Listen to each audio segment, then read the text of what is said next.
a mental preparedness. You've got to see these things happening in your mind before they ever happen.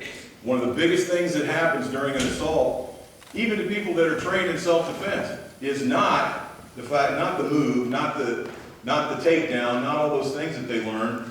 It's the, oh my God, this is really happening feeling. And they freeze. They just absolutely freeze, and they don't know what to do because they've never thought about it. All they've thought about is how to make that move or make that hold or whatever it is. Next, you need to be aware of what's going on around you. It's easy. Just pay attention. Stop watching your feet. Stop listening to your iPod. Stop having your cell phone or your Bluetooth on all the time. You do need to be physically prepared in some form or fashion. And we'll talk some about physical preparedness, but there are all kinds of avenues that you can explore that fit your personality, your physical makeup, that you're comfortable with, that can help you get out of one of these situations or even keep you out of one of these situations. And then lastly, what I call survival mentality. This is something I used to teach at the police academy to police officers.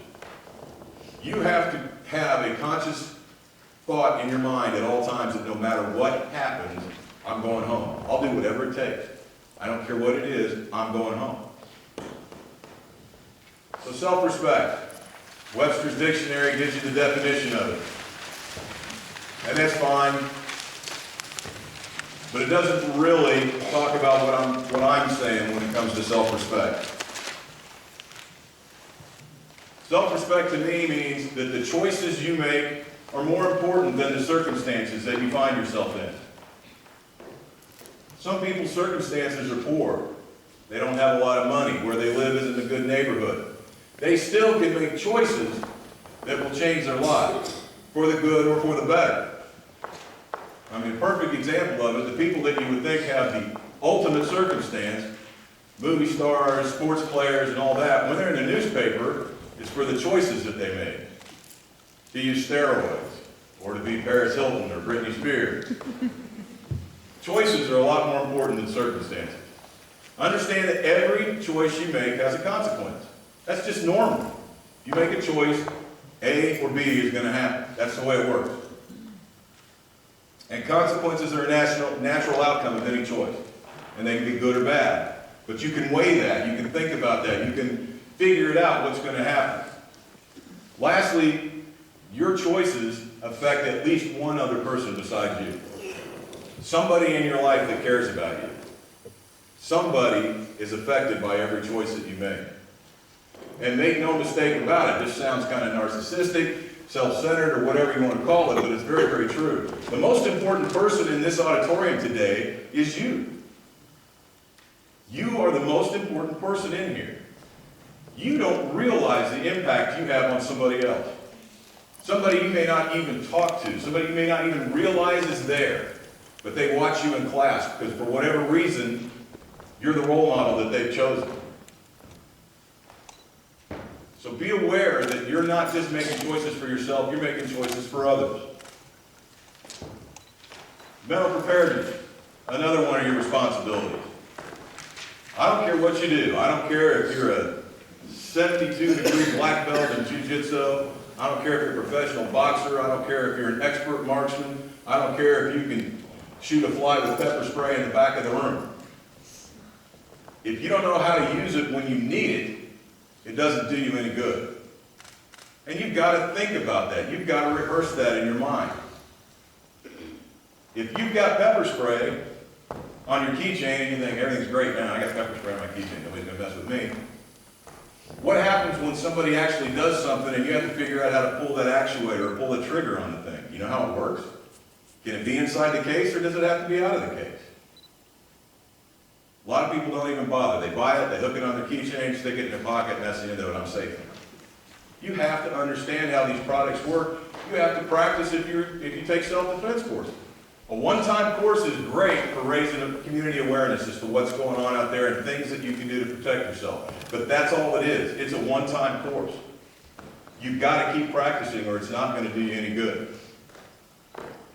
The time that you're being attacked is too late to start pulling out, oh yeah, where do I keep that? Excuse me just a minute. They don't do that. That's what they're looking for. So you have to know how that thing works. And this is probably one of the most important keys out of those 5, is the mental conditioning.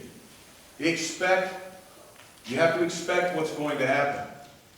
I mean, one of the moves that they teach you in almost every self-defense class is called a palm strike. The idea is to hit here in the nose area or the mouth or something like that. It causes a lot of pain. It causes bleeding. Well, I'm going to tell you right now, is anybody in here taking CPR? Raise your hand if you're taking CPR. Anybody here actually given CPR to someone that needed it? And out of those of you that have given CPR to someone, how many of those people that you gave CPR to threw up on you? Happens almost every time. They don't tell you that in the class, do they? Because they know you won't do it. But they do. And that can totally screw you up if you're trying to give CPR to somebody. All of a sudden, this body fluid just splashed you in the face, and you're like, But this person needs your help. It's the same thing. If you do that palm strike and you do it right and you put that person in the nose, there is going to be a spray of blood. You are going to feel a warm body liquid hit you. You need to be prepared for that. So that when it happens, you don't go, oh my God, what happened? And 3, you have to think about those things.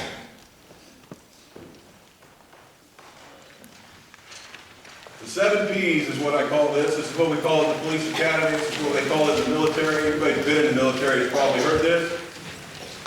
It's a little crude, I'm sorry, but it gets the point across. Prior, proper planning prevents piss-poor performance. If you're not ready, you won't be able to do it. So you've got to think through this. You've got to understand the consequences of the choice that you've made to do that palm strike or to do whatever it is that you're doing. Understand if you use pepper spray, there's a good chance you're going to get a backblast of it. Do you know what it feels like? Can you work through that? You need to understand these things.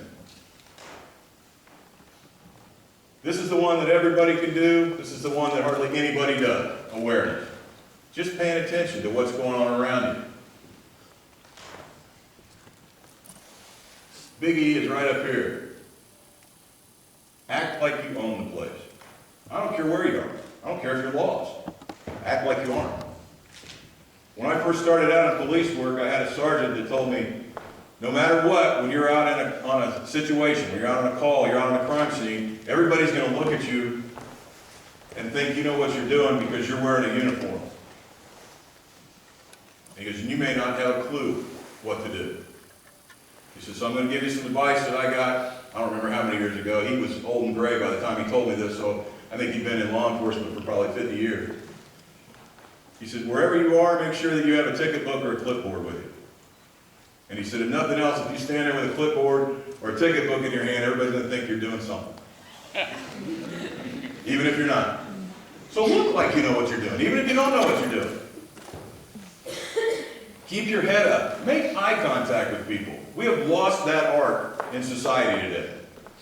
Just 20 years ago, if you walked past somebody on the sidewalk and you didn't look them in the eye, you were rude. Nowadays, you see somebody come and say, I don't want him to look at me. You know, it's not like they're going to see into your soul if they look in your eyes. Look at it. Say hi. It really screws people up. It really does. And I make a point of doing that. I work at a high school now. I'm a high school teacher. I walk down the hallway during the passing periods when the kids are out there. I look each and every one of them in the eye and I go, hey, how you doing? They're all like, they don't know what's going on. Do that to people. You have a right to know what people are doing around you. If you're walking to your car and there's somebody walking behind you, turn around and look at it. It's not rude. It's not wrong. It's not socially unacceptable. You're just taking care of yourself. You're looking out for yourself. You're using self-respect. That's all it is. People are so afraid today that I was going to offend somebody. Somebody's going to feel bad. I don't care. It's not that important when it comes to your safety. Trust your instincts. How many people in here watch horror movies?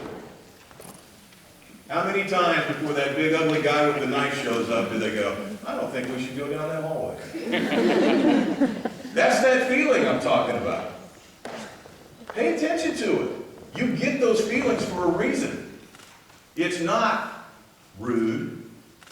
You know, if you're out with people and they say, well, let's go this way, it's a shortcut. No, that just doesn't look right. I'm not going there.